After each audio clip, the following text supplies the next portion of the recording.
Good morning, it's day 6. Just checking on how the beer's doing. Well, the bubbles are gone. 10:09, that's the same as yesterday. Looks like fermentation is done. Time to cold crash. I'll get that beer packaged a bit later today, but in the meantime, why don't you come with me and we'll answer some AMAs. So thank you for all the questions in the AMA. I won't get to all of them in this video, but let's have a look at some of these. You seem to have a lot of cool home brewing gear. What is your favorite upgrade or piece of hardware? It's got to be quick disconnects. Quick disconnects on everything is just the ultimate upgrade. I just have it everywhere around the brewery. Azram sent me 10 AMA questions. Awesome, thank you. Let's pick one of these.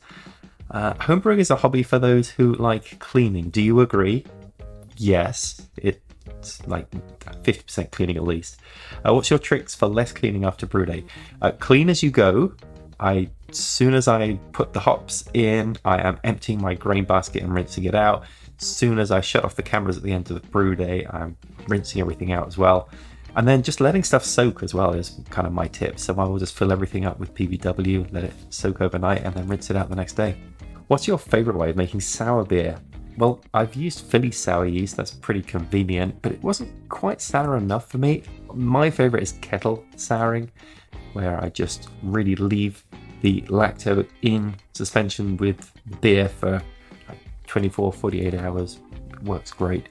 And yes, those videos about packaging my sour beers that have been like a year and a half old now, it's coming. And there are several questions related to serving cask ale at home.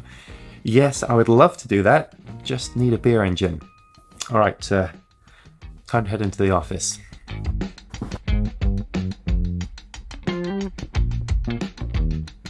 A couple of personal questions in there, from one curious Brit to another. What do you miss most about living in the UK, and what do you miss the least? The most, that would be St Mary's Stadium. The least, a bit cliched, but the English weather. It's like never fully dry, everything's always damp.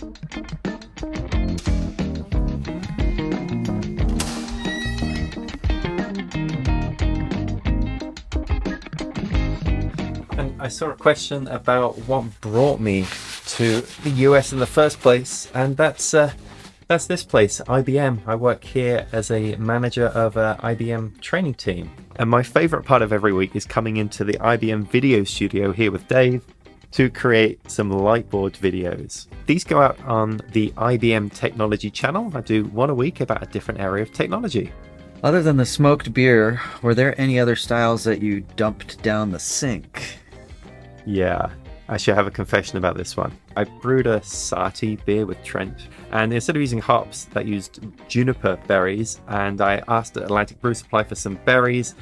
They said, maybe we've got some out the back, and they found some and then said, you might want to make sure that these are like mashed at a high temperature because there could be a touch of mold on them. I could never get that out of my mind, and after doing the tasting with Trent, I never drew another sip from that keg. Sorry, Trent, if I didn't ever tell you that story. That was fun. They actually had me do a TikTok video at work. That's the first time I've ever done one of those. Now I am at Gizmo Brewing and I'm shooting a beer tasting on location. So Caleb from Psych Brewery is here at the tasting that we're shooting. That video will come out in a week or so. Yeah, we can't super say fun. Can't say anything more about that. Did you have a question for me? I do. How do you choose the styles of beers that you brew next? Do you use a magical oracle or something like that? Yeah, no. So yeah, this was the thing I was concerned about after doing the 99 challenge, was like, what would I pick? But rather than going by style now, we kind of go by process. So the video that you and I did, yes, simple versus complex, super fun. We started with the process, let's do a simple beer and a complex beer, and then that led us to the actual recipe. The style, right? Yeah. That said, the video that's coming out next, we went to extraordinary lengths to figure out what the style should be. That's true. That bubbling you might be able to hear, that is my closed transfer. So I have the cold beer in the fermenter, and that is being transferred, pushed by CO2 into my keg. And I took another gravity reading, still at 1.09. Now, I don't have a lot of time to force carbonate, so I'm carbonating this a little higher than I normally would. So this is under 45 psi of pressure, and that's where I'm going to leave it overnight. And I'll check on that tomorrow. Sorry I didn't get to go through all the AMA questions. There's a ton of good ones there, so I'll try to respond to them directly in the video.